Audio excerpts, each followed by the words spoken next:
Marjorie Taylor Greene has been foiled once again by her worst enemy, the English language. She wanted to make a point that Judge Arthur Engoron, who presided over the New York civil fraud lawsuit, is a bad guy who doesn't deserve to be a judge.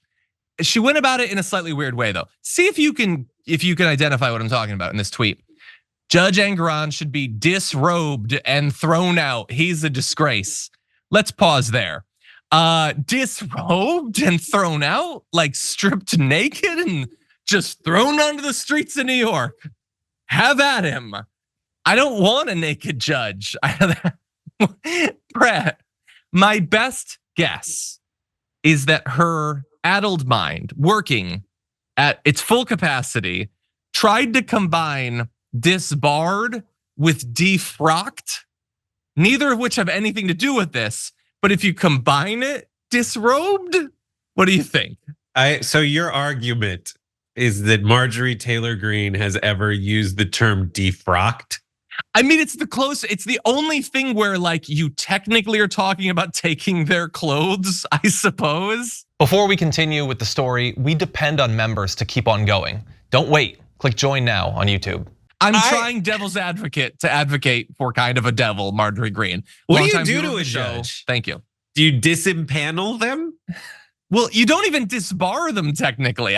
You impeach them. You impeach a judge. Yeah. That's what you do. You impeach a judge? Okay, great. So that's it. It's amazing. Like, this is Marjorie Peachtree Dish. Like, this is not a misspelling. This is not an autocorrect you didn't catch before you tweeted it. This is you being like, I am using the word disrobed. What does she gain from this? What do you think she feels when she discovers that she's made a mistake like this? What goes through her mind, in your opinion, John?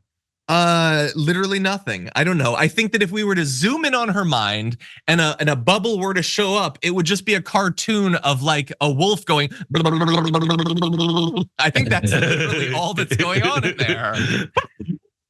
They're just hitting herself with a mallet. Boink, look, boink. I don't like casual assertions that public figures are morons. I think that people are too quick to do it. Perhaps even me sometimes. But come on, am I wrong when I say this is one of the most enthusiastically dumb people that has ever been foisted on the American public? Here's the problem. I watched a video with Joe Rogan in it, and he's like talking to a British scientist who's like the Britain's Neil deGrasse Tyson, and he's basically like, what I like about you when you tell people that the earth isn't flat is you don't call them idiots while you're doing it. Meanwhile, 5 minutes later in Joe Rogan, he's like, everybody's an idiot who took a vaccine, you're an idiot. It's this weird double standard that people have that I totally understand, but like, I just want to, that's why I try to put it in terms of like, I wonder what she thinks when it happens. And she's calling Joe Biden a moron. That was my first instinct. Yeah. Was to try to explain it. I combined a couple words. Maybe that's what she did. By the way, our second instinct was to suspect maybe we're wrong. Maybe this woman who's a congresswoman and a literal multi-millionaire for reasons that I'll never understand knows more than we do. So we looked it up. And no, that's not one of the definitions of disrobe. We considered the possibility that we could be wrong, but we are not wrong in this case. Continue. Maybe she just wants to see his no-no spots. Look, I will say that with the Hunter Biden stuff and with this and with the groping, the Trump cardboard cutout, Freud has never slipped as much as she slips on a regular basis. I'm just saying there is a pattern to the things she weirdly does. Is all I'm saying. My favorite part about this segment is you seem to agree with me that judges are naked under there.